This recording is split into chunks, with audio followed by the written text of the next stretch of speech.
विद्यार्थियों, इस वीडियो में आप बहुत ही आसान तरीके से यहाँ पर दी गई समीकरण x की घात 2/3 माइनस 2x की घात 1/3 बराबर 15 को हल करना सीखेंगे। तो विद्यार्थियों, इस समीकरण को हल करने के लिए सबसे पहले हम इस समीकरण को इस रूप में लिख लेते हैं, अर्थात x की घात 1/3 पूरे की घात 2 माइनस 2x की घात 1/3 माइनस 15 बराबर 0 के रूप में लिख लेते हैं। अब यहाँ पर हम x की घात 1/3 को y के बराबर मान लेते हैं, तो यहाँ पर लिख लेते हैं माना। अब x की घात 1/3 के स्थान पर y इस समीकरण में रखते हैं, तो यहाँ पर हो जाता है y की घात 2 माइनस 2y माइनस 15 बराबर 0। चूँकि यहाँ एक द्विघात समीकरण है, अब इस द्विघात समीकरण को हल कर लेते हैं।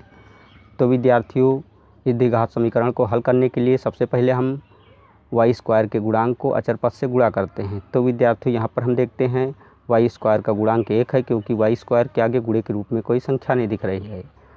तो 1 का जब 15 से गुणा करते हैं तो हमें संख्या 15 ही प्राप्त होती है। तो यहाँ पर हम संख्या 15 को इस प्रकार से लिख लेते हैं तथा संख्या 15 को दो ऐसे गुणनखंडों में ब्रेक करते हैं कि इन दोनों गुणनखंडों का जब आपस में गुणा करें तो हमें संख्या 15 प्राप्त हो।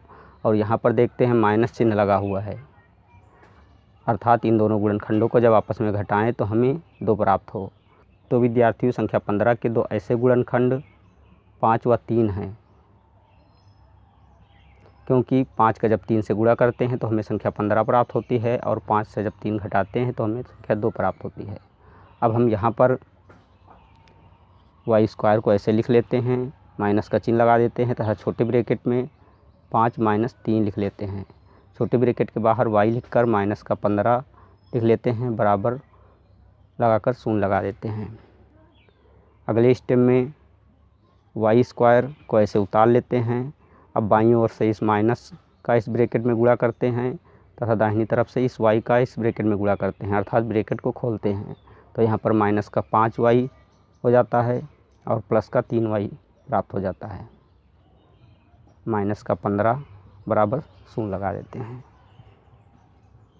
अब इन दोनों पदों में व इन दोनों पदों में कॉमन देखते हैं। तो विद्यार्थियों, इन दोनों पदों में कॉमन y है, तो y को बाहर निकाल लेते हैं, शेष y बच जाता है। तो y को लिख लेते हैं छोटे ब्रैकेट के अंदर, माइनस का चिन्ह लगा देते हैं। यहाँ से y बाहर निकल जाता है तो 5 शेष बच जाता है, तो 5 को लिख लेते हैं। अब प्लस का चिन्ह लगा देते हैं। इन दोनों पदों में कॉमन देखते हैं तो 3 है, तो 3 को बाहर निकाल लेते हैं, तो शेष यहाँ पर y बच जाता है। तो y को छोटे ब्रैकेट में लिख लेते हैं, माइनस का चिन्ह लगा देते हैं। 15 से जब 3 बाहर चला जाता है, अर्थात 15 के गुणनखंड 3 × 5 होते हैं, तो 3 बाहर चला जाता है तो संख्या 5 बच जाती है, तो 5 लिख लेते हैं, बराबर का चिन्ह लगाकर 0 लगा देते हैं। अब यहाँ पर इन दोनों पदों में कॉमन देखते हैं। तो विद्यार्थियों, इन दोनों पदों में कॉमन y-5 है, तो छोटे ब्रैकेट में y-5 को लिख लेते हैं तथा दूसरे छोटे ब्रैकेट में y+3 को लिख लेते हैं, बराबर 0 लगा देते हैं।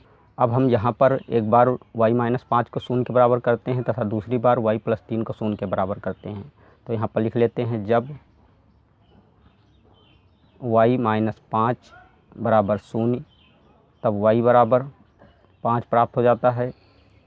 चूँकि y का मान x की घात 1/3 के बराबर है, तो यहाँ पर हम y के स्थान पर x की घात 1/3 लिख लेते हैं, बराबर 5 लिख लेते हैं।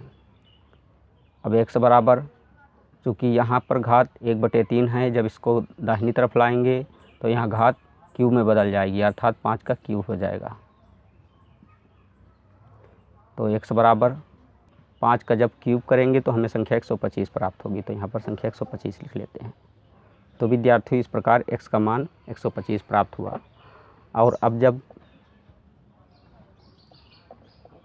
y+3 को 0 के बराबर करते हैं तो y बराबर -3 प्राप्त हो जाता है। अब हम यहाँ y के स्थान पर पुनः x की घात 1/3 को रखते हैं, तो यहाँ पर लिख लेते हैं x की घात 1/3 बराबर -3।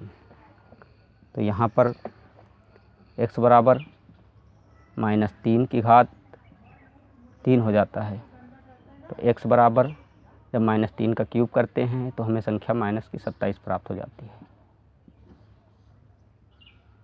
तो विद्यार्थी इस प्रकार इस समीकरण के हल यहाँ पर x बराबर 125 व x बराबर -27 प्राप्त हुए, यही आंसर है।